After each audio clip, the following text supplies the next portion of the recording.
I don't think they've ever used progesterone itself in a study in humans. Going back to the 40s, when progesterone was just barely becoming available, people were using it to treat cancer in humans, but it was just on an individual basis. And there have been quite a few publications using medroxyprogesterone, stuff which is not progesterone, to treat kidney cancer and breast cancer and such. And it works somewhat, but it isn't progesterone and doesn't have all of the good properties of progesterone and has some of the bad properties.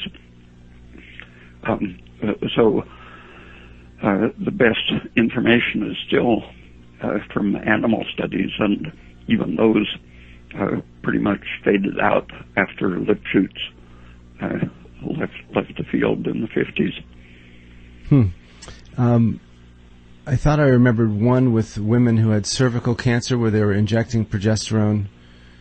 That was... was that medroxyprogesterone? It was just a few women. That was real progesterone, but it was only a few women, and they were just...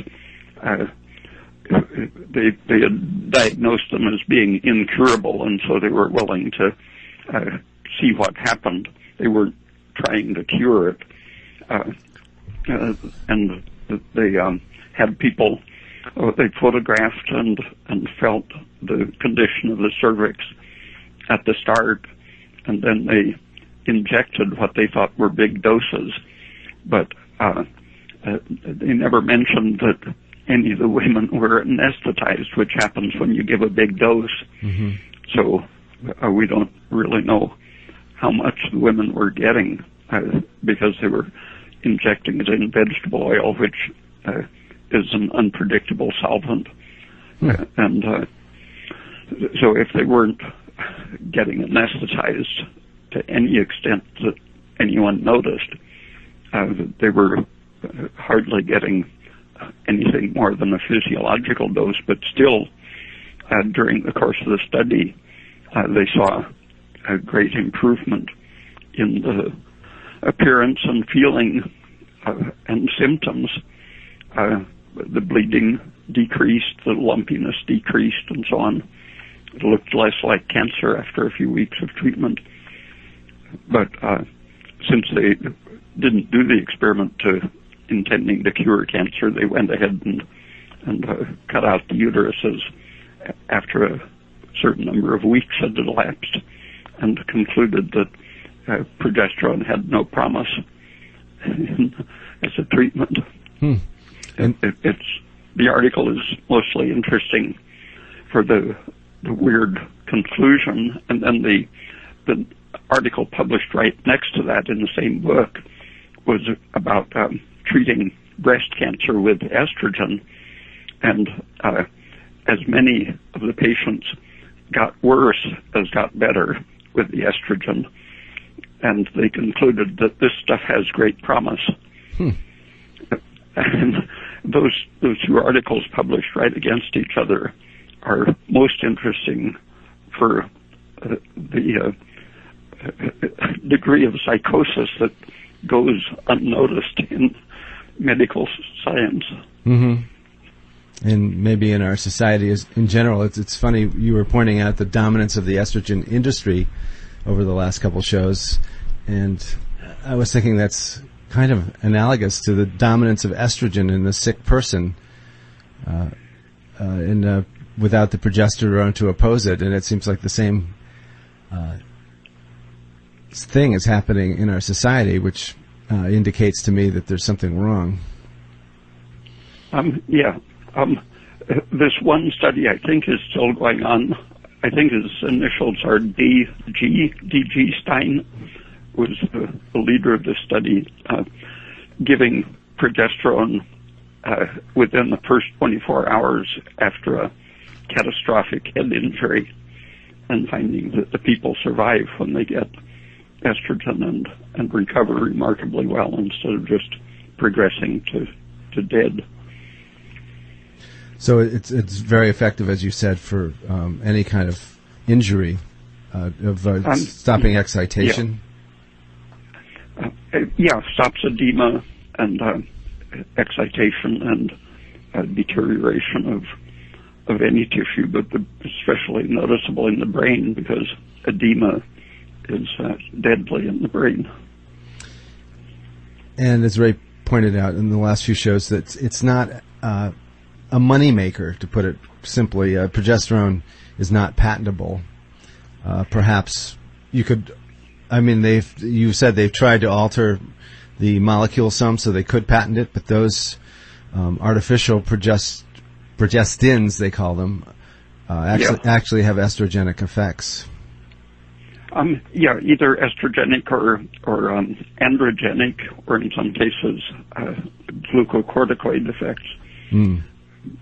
And just recently, I saw an article emphasizing the difference between the real progesterone and the medroxyprogesterone that was used in the Women's Health Initiative study. And this person was sort of sounding annoyed that people were making the confusion, but I don't know how influential that publication will be. And the medroxyprogesterone is actually what's called a progestin. If you're taking hormone replacement therapy, you think you're getting progesterone, but you're probably just getting progestin. Yeah. It's similar enough to progesterone that it turns off your own production of progesterone. And the odd thing about real progesterone is that if you aren't producing enough of it and you take some, you produce more of it. It reinforces the system for its own production. Just exactly the opposite of what the synthetic progestins do. I see. On the same subject of cancer, somebody brought up the point that the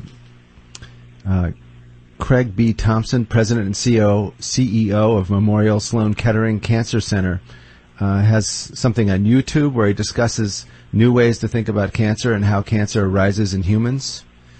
And I'm going to accept this call here. He concludes that at the end, that if you overfeed someone with fat, you do not increase the rise of cancer at all. If you overfeed someone with carbohydrates, you dramatically increase the cancer rate. And protein is halfway in between. And this person would like to hear your response to that. Oh, I haven't read it, but I've seen a couple of other things that I think are equally crazy. Gary Taubes has an article in Science about a year ago saying basically the same thing, which I think he got his idea from Dr. Lustig's video.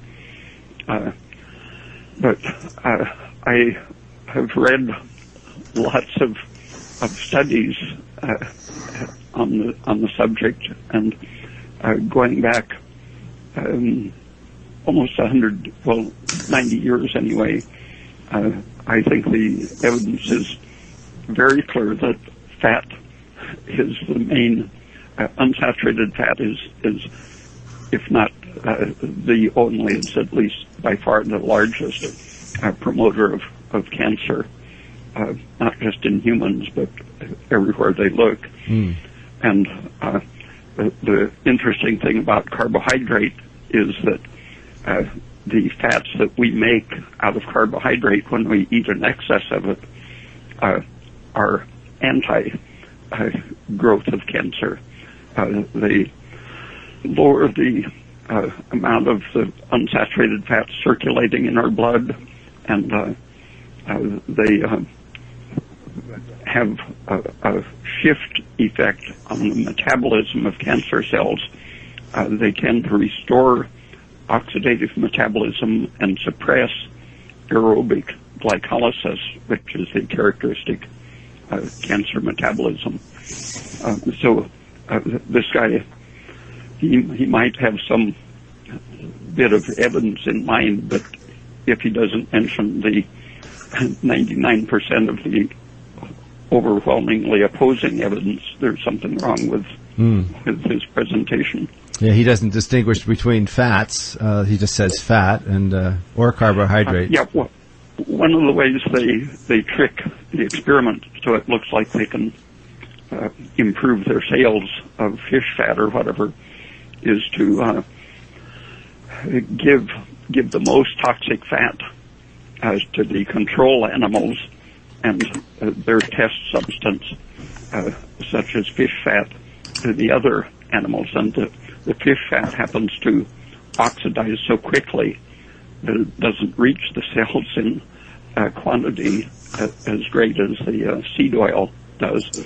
And if they're feeding a comparison between fat and sugar, for example, they'll make sure to add the carcinogenic required amount of linoleic acid to the diet, so that then the sugar all goes into storage, but the animal is still being exposed to the crucial carcinogenic amount of linoleic acid.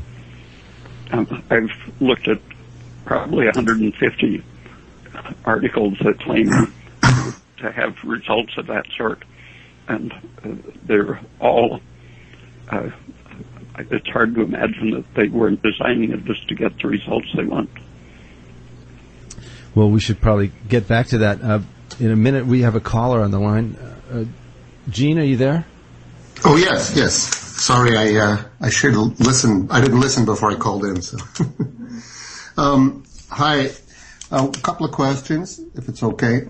One, I tried. I haven't eaten much dairy food for many years, and I've been trying your diet, and I started drinking milk, whole raw milk, and my sinuses got stuffed up again. Is there any? What happened? My sinuses got clogged up. Oh. Well, I've always had that problem. I wouldn't necessarily recommend whole milk or raw milk unless you're familiar with the particular cows. And if you get a bad result from one dairy or one cow, then try another one that feeds the cows something different. I've felt the difference myself just between local dairies and in a supermarket. There was one brand of milk that was always cheaper and tasted a little funny, and I always got sick when I drank it. And there are so many things that can go wrong. All milk except whole milk, and maybe even that now, but the government requires the addition of vitamin A and D to all of the commercial milk supplies. And those dairies don't like to tell how they add those vitamins, but generally there is some diluent that the vitamins are carried in, probably an emulsifier, so that they don't stick to the sides of the vessels or float to the top. So this milk was from a local organic raw dairy, raw milk, with the cream mixed in. And I've had the same problem drinking or eating dairy from many different sources throughout many years. I seem to have the same response, whether it's from store-bought or, right from the cow or whatever. Yeah, do you get that from cottage cheese or cheese? Yes. Or from goat milk? I don't like goat milk.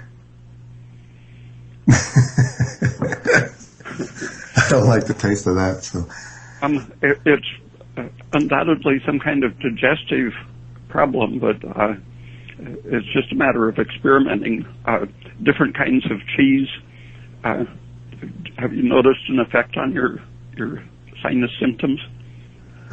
Yeah, usually, once in a while it doesn't bother me, but most of the time it does. I don't have any digestive problems, just sinus, and and my lungs I get mucus in my lungs as well, or I cough up mucus.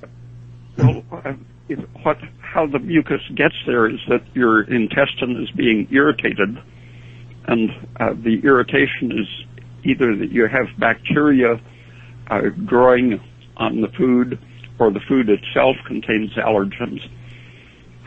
And very often, just by changing the dairy or the type of cheese or cooking it rather than eating it raw, you can find which things cause the mucus reaction. But it isn't that the milk gets into your blood and causes mucus production in your head or lungs. It's a reaction from your intestine. Oh, okay. Hey, Gene, could you stand back from your microphone or talk a little softer? You're a little too loud. Oh, okay, sure, yeah. I've been working with Lita Lee, and she suggests that I drink cream instead of milk to solve the problem. Drink what kind? Cream rather than milk. I've never heard of anyone trying that, but I would say try some homemade skimmed milk cottage cheese first. Okay. All right.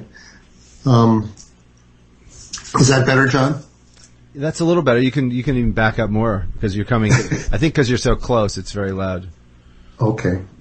Well, thank you. My second question is, I have a relative who's been diagnosed with chronic superficial gastritis, and also inflamed duodenum. What would you suggest there? Have they been checked with an endoscopy for bacteria, or exactly what the condition is? This was through they through a colonoscopy and also through the throat. And did they find that they had any bacterial problem growing up in the duodenum or stomach? I believe so, but I'm not positive. He's had severe stomach pain for 2 or 3 years. It's been getting worse, and lots of diarrhea. It's good to check things like the thyroid, but also to consider an elimination diet. There are so many foods, even natural fresh foods. You can rank them according to their likelihood to support bacterial growth.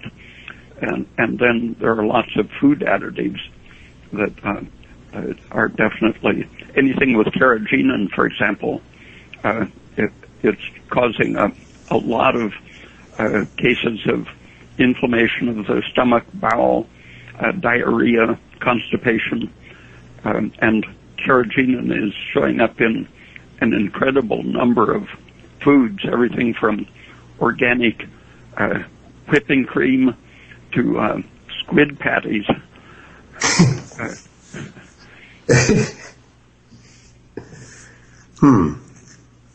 Okay. We'll work on that. All right. Anything else, Gene? Not at the moment. All right. Hey, Ray, hang on just a sec, Gene. Is there any use in sneaking up on the milk consumption, just doing a little bit at a time? If a person if they think they might have a problem digesting the lactose or any food that's chemically different, then if you drink 2 or 3 ounces at a meal, that exposes the intestine to the new chemical, and in a week or two, or at most a month or two, the enzymes usually will express themselves, even though they might have been gone for years. You can usually induce them in a few weeks by these small samples, just a half a glass at a time, so that it's not enough to feed the bacteria significantly, but enough to sort of tickle the enzyme system into getting active. I actually started with just a couple of ounces a day, and as soon as I did, I had that response. All right, and what about? Were you going to ask about the enzymes, Gene? We talked about that on Monday. Was that something? Oh, yeah. As I said, I've been working with Lita Lee. I guess you know her, right? Yes. And she has recommended I take a number of enzyme supplements. Are you familiar with those? Yeah, but I'm very cautious with any kind of a pill-shaped supplement. Me too. In the process, there are so many allergens that can enter. So anything that especially involves microorganisms, you want to be very cautious.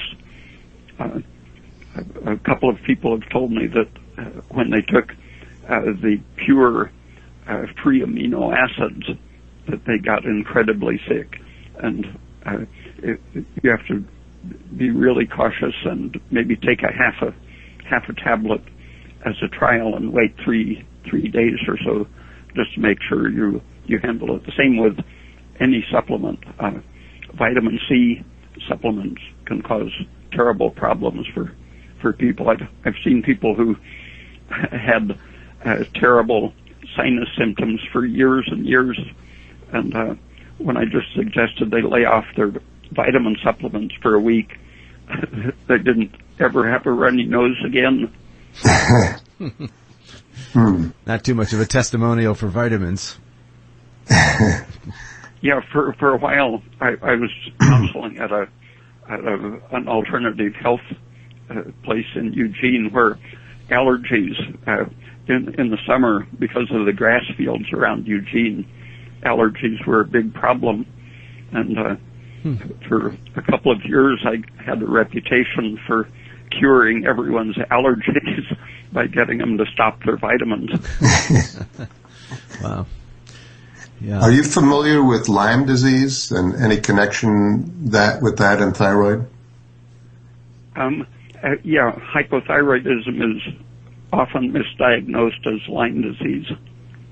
Candida is the other thing that is commonly, if you can't find a cause, then Lyme disease and Candida are the first suspects, but usually it's just hypothyroidism. What if you test positive for Lyme? Well, lots of people do. There's some overlap with other, we all tend to be exposed to spirochetes, and there's overlap with other spirochetes.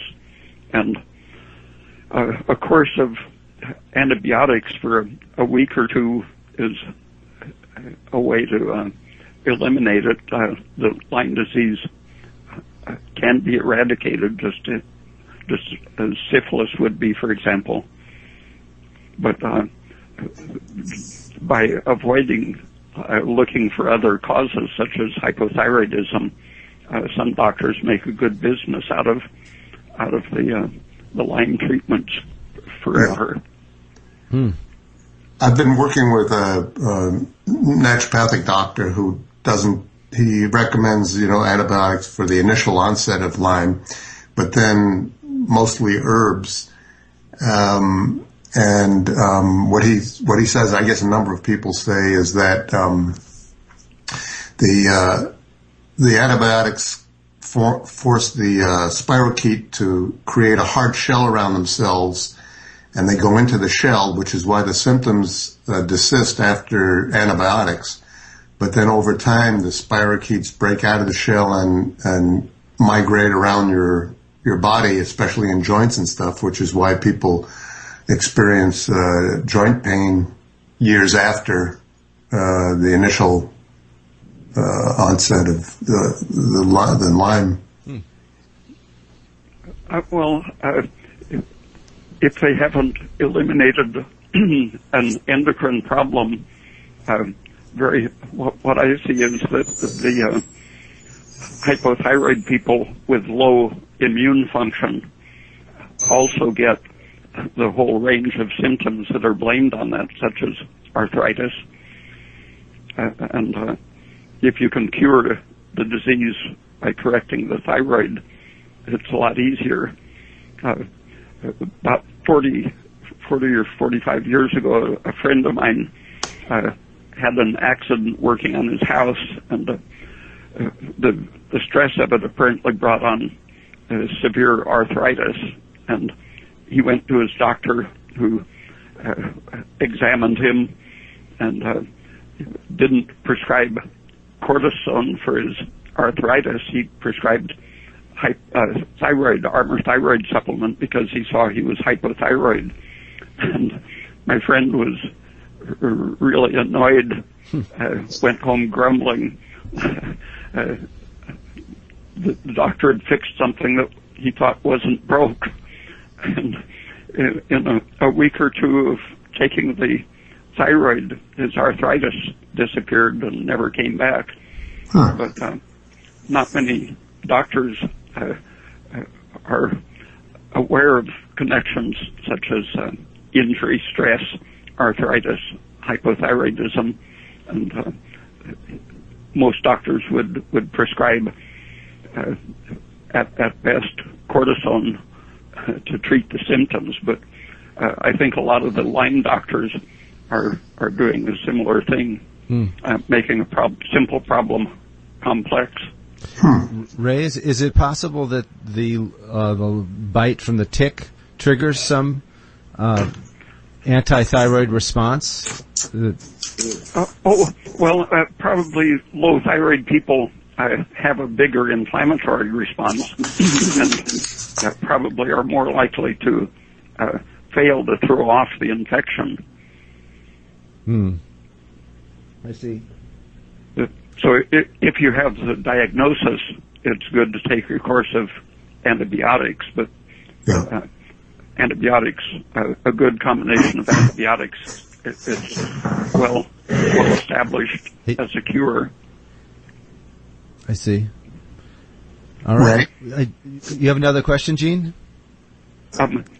You're starting to break up again. Oh, how is it now? Is it still terrible? It's thirdly. Okay. Well, let's see if it corrects itself in a minute. Gene, whenever you move around, there's a huge amount of noise, too, on the radio. So I can't understand what you're saying. Okay. Let me. I'm going to reconnect the call, and we'll start over. Okay. Okay. Okay. Yep. All right. You're listening to WMRW LP Warren. This is a special wacky fundraiser show with Dr. Raymond Pete. Ray's not wacky, but the technology is I'm using Skype to try to do a call-in show. And it's our fundraiser, so if you'd like to contribute to WMRW, you can go to WMRW.org and click on the pig.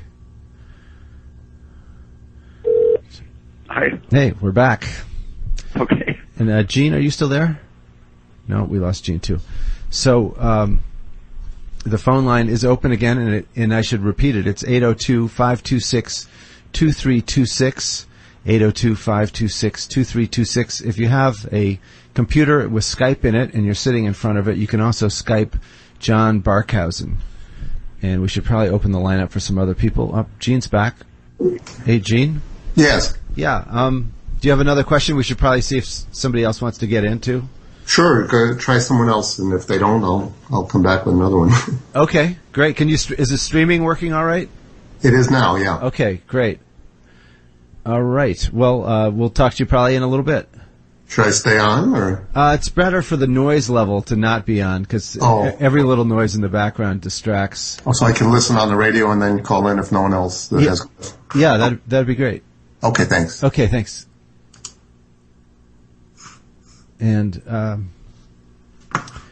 so you think Lyme, Ray, has an initial infection that can be affected by antibiotics, but most likely it's not the cause of the tiredness, and somehow it's triggered hypothyroidism.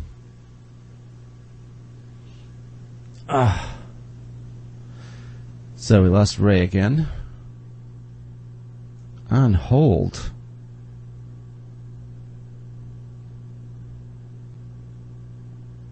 Hello? This is WMRWLP Warren with a series of mess-ups.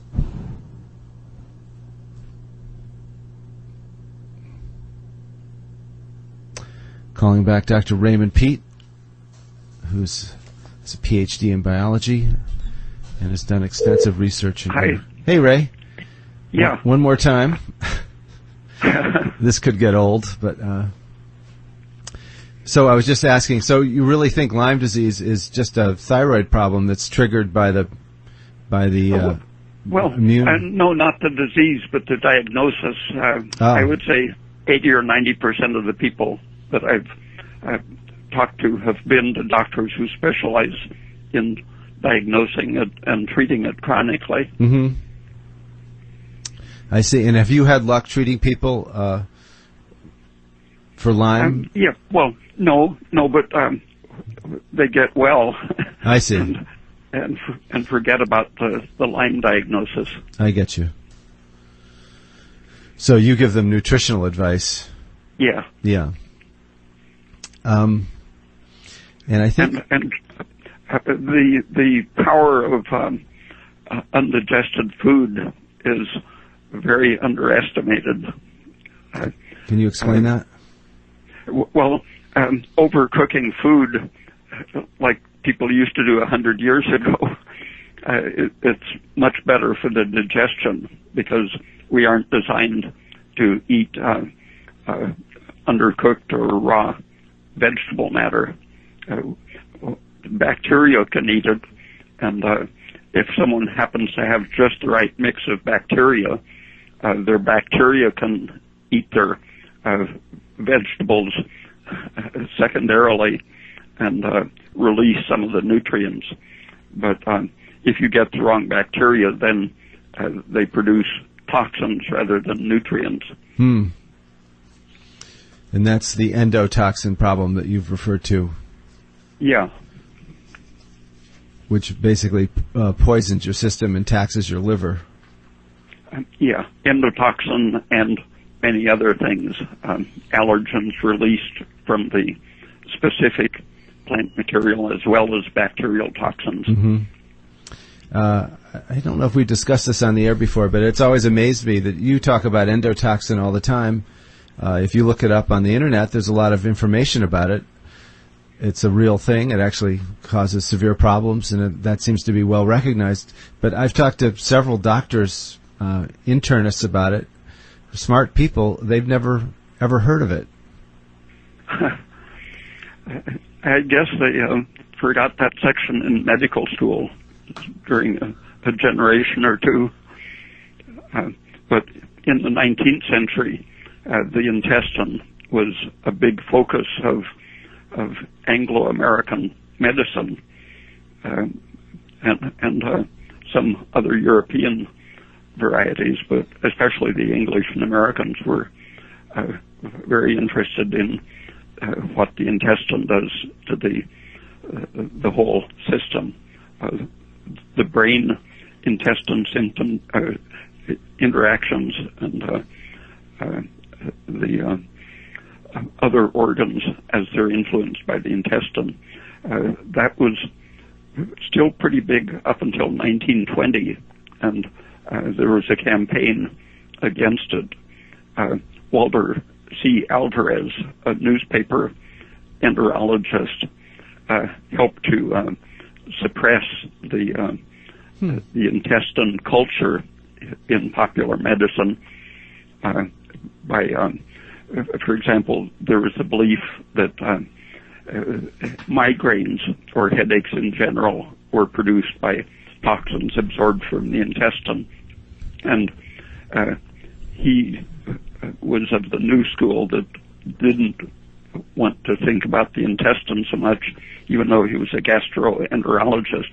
So he stuffed wads of cotton into his medical students' rectums, and reported that the next morning a certain proportion of them had headaches caused just by the pressure in the rectum. Mm-hmm. He said, so you see, headaches are caused by pressure, not by toxins. But he didn't put any toxins in his students' intestines, so he didn't disprove the idea, but it was just a little propaganda bit. Mm-hmm. But the other people, Russians, for example, studied in more detail that, in fact, toxins, nutrition, and pressure interact very meaningfully. In an experimental animal, for example, they would put a balloon in the intestine and blow it up, and nothing would happen. The animal would keep functioning. But if they gave the animal hypoglycemia and then blew up the intestine, unpredictable things would happen all through the rabbit. It would have hormonal and neurological reactions triggered just by that pressure of blowing up a balloon in the intestine. Could cause seizures or wheezing or all kinds of widespread reactions. And that's when you have low blood sugar, that's when it's particularly dangerous to have blockages? Yeah, and French and Canadian researchers, instead of using pressure, they combined allergens. They would feed a bit of walnut to an animal, and it would maybe sneeze from the allergens in it. Then they would give it moderate hypoglycemia and feed it the same thing, and it would die in shock. And then if they would give another bunch of animals slight hyperglycemia by infusing some glucose and feed them the same walnut or whatever, they wouldn't even sniffle. Wow, so that goes along with what you said, that sugar or glucose is protective, so it's very important to keep your blood sugar up. Yeah, I think the particular researcher who did that was named Adamkiewicz, and it was published in a book by Jasmin, Jasmin, Gaitan Jasmin. And why was Alvarez so opposed to the research that was done in the 1800s? I have a book of his, and he seems like a very reasonable fellow. But he was very entertaining and intelligent, but he was just a modern that wanted to get away from the old-fashioned country doctor who cured everything with laxative. I see. And so, as long as we're on the subject of digestion, how important is it that people have regular bowel movements? I think the person who popularized fiber 40, 50 years ago in the U.S. Was studying the African relative freedom from bowel problems, cancer, and he saw that they typically would have 3 bowel movements a day, and that they ate lots of potatoes, and that it was the fiber in the potato stimulating the intestine that seemed to protect their bowel. So he published things about the benefits of fiber, and the cereal industry in the U.S. started selling oat bran as the preventive of colon cancer, which caught on in the 70s. But then in the 80s, some Australians tested oat bran diets on animals and found that it promoted, increased the incidence of bowel cancer. Apparently by the nature of the breakdown products. Yeah, I don't think that knowledge has ever gotten around. Not very well. But in general, fiber does clean the intestine, and keeping it moving lowers the estrogen reabsorption. The bile puts out, tries to get rid of toxic materials, including estrogen. And if you don't have a regular movement through the intestine, a lot of that gets recycled, reabsorbed, and raises your general exposure to toxins, including estrogen. All right. Well, that's a good answer. I better get to some of the questions that have come in by email. I keep thinking we have so much time because it's a 2-hour show, but if we have any more mess-ups with the phone system, it may be a short show. So let me get to these questions. There's one here from Keenan asking,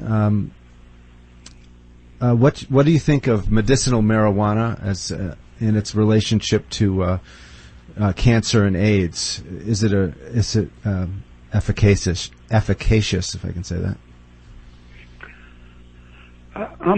It helps with the nausea.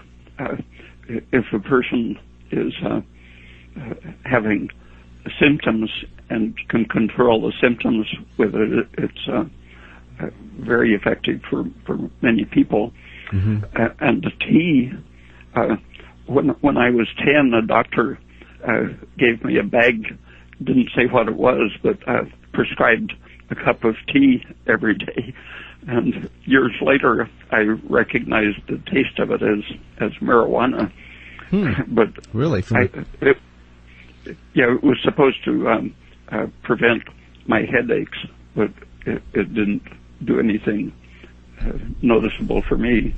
But it used to be prescribed a lot as a tea, and I think it's a lot safer that way than smoking it, because the smoke itself is carcinogenic and estrogenic, and the various chemicals in the leaf are themselves slightly estrogenic or anti-androgenic. So I think that's probably the main concern for someone who's using it regularly. But I think there are other probably healthier solutions for nausea. The anti-serotonin drugs and simply increasing the blood sugar. Salt and sugar very often help with nausea. Okay. Well, thanks. We have another caller on the line. Roger, are you there? Yeah, hi. Hi. Yeah, this is Ray Pete on the line with you. Hi, Dr. Pete. Thank you for taking my call. My question centers around omega-3 fatty acids. A couple years ago, I came across a supplement that of whole fish oil, of salmon fish oil, that contained omega-3s, and it was touted as being a great supplement to help arthritis and lower triglyceride levels and that kind of thing. And then I read your research, which sort of contradicted all of these things that I was hoping that fish oil would do, like save my, a great antioxidant and reverse my aging process, probably about 20 years. But I was wondering if you could elaborate on what you found and explain what you think the dangers are of taking supplements of fish oil. Because I've been seeing that these fatty acids, the omega-3s, are showing up in all kinds of organic products like organic milk and baby formula. And it seems kind of dangerous to me if there's a problem with the supplement. Yeah.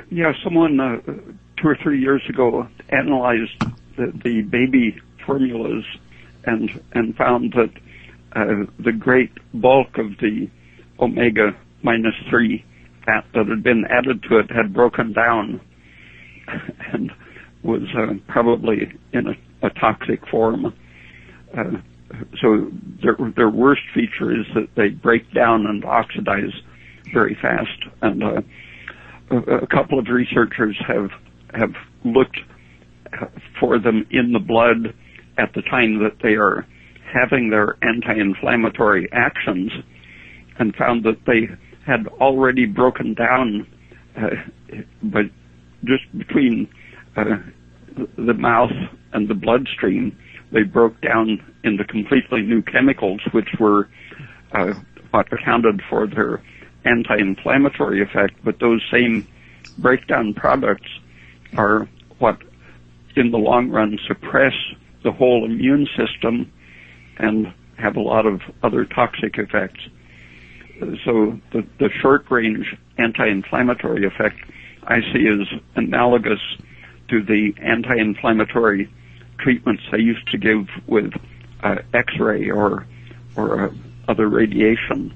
Yeah, what would some of those other effects, negative effects, be other than?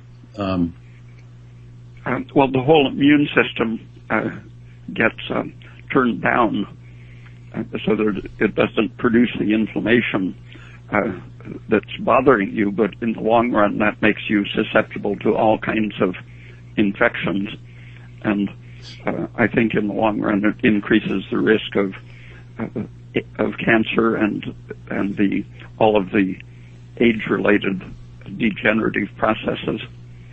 Do you think it would be important to continue to monitor people, mothers, nurses, all of us who are using these omega supplements to see if we have this effect?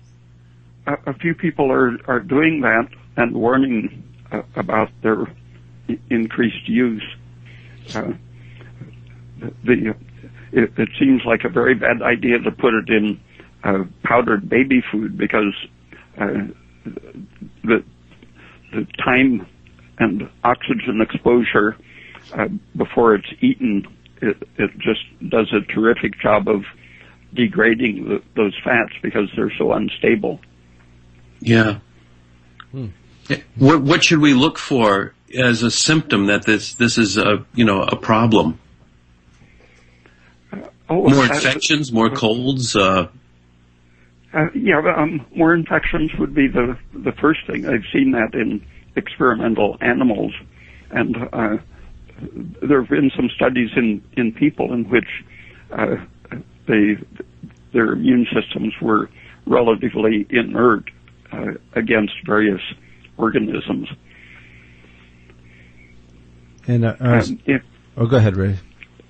With the anti-inflammatory X-ray treatments that they used in the 40s so enthusiastically, it took from 10 to 15 years before they saw the harmful effects of them. And what can we do as consumers to alert or to get other doctors such as yourself to maybe conduct additional research that supports your theories? I have called various manufacturers of the product and milk companies who are using the product, and they assured me that everything was completely fine. But it's the same with the additives they're putting in so many products.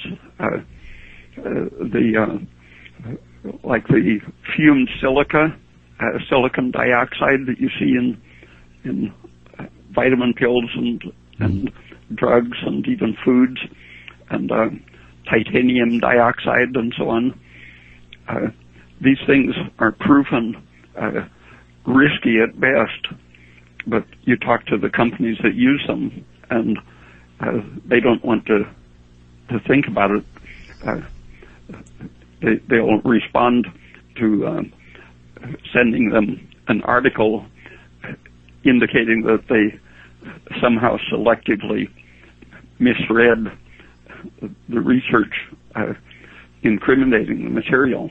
Right. It's hard to counter someone's occupational commitment to something that isn't helpful. And Ray, maybe you can explain why it's come about that, I don't know if there's a short answer to this, but why it's come about that most of society in scientific culture is invested in these products that actually, although they might help inflammation in the short run, cause cancer in the long run. How did we get here? The whole idea of science has been shaped by commerce and the military, the people who have something very powerful to gain from using science in a certain way, support it being used that way. And the people who are trying to be objective don't have any ulterior motives, and that means they don't have a source of funding. Like there are minority views in science about issues like this, and my understanding is they just can't get published. Oh yeah, and have you looked at some of the controversies in other fields of science, such as Halton Arp and his quasar astronomy? No. He was successful in his career as long as he published his pictures in his atlas of odd galaxies. As long as he just said, "Here's odd stuff I've been finding." Mm-hmm. But when he pointed out some very orderly things that related the redshift of quasars to the redshift of galaxies that they were clearly part of, they said, "You can't use our telescopes anymore." Even though he was funded by taxpayers' money, they wouldn't let him use the public telescopes. Yeah, I guess what I've become aware of during the show is that there are scientific dynasties, just like there are dynasties in other fields and commerce, and people get to the top of their career, and obviously I think it's just human nature. They don't want to be, they feel like their own reputation and status is on the line if their theory ends up being proven not to be true. There's a little, maybe a 1 or 2 minute video bit of Halton Arp talking about his experiences, and actually quotes some of the things that happened to him on his way out of the profession.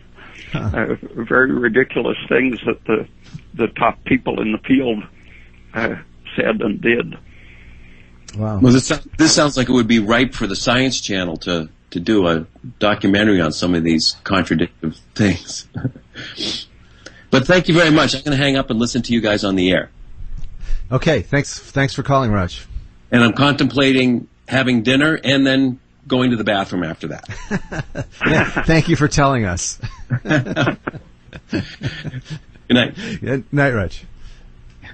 All right, the phone line is open, 802-526-2326, 802-526-2326. Or if you have Skype on your computer, you can Skype John Barkhausen, all one word. Let's see. Have you ever seen the article, Ray, called, I think it's called Against the Tide, and it's about minority views in science and the experience of several scientists. We have another caller coming in. I'm going to take that.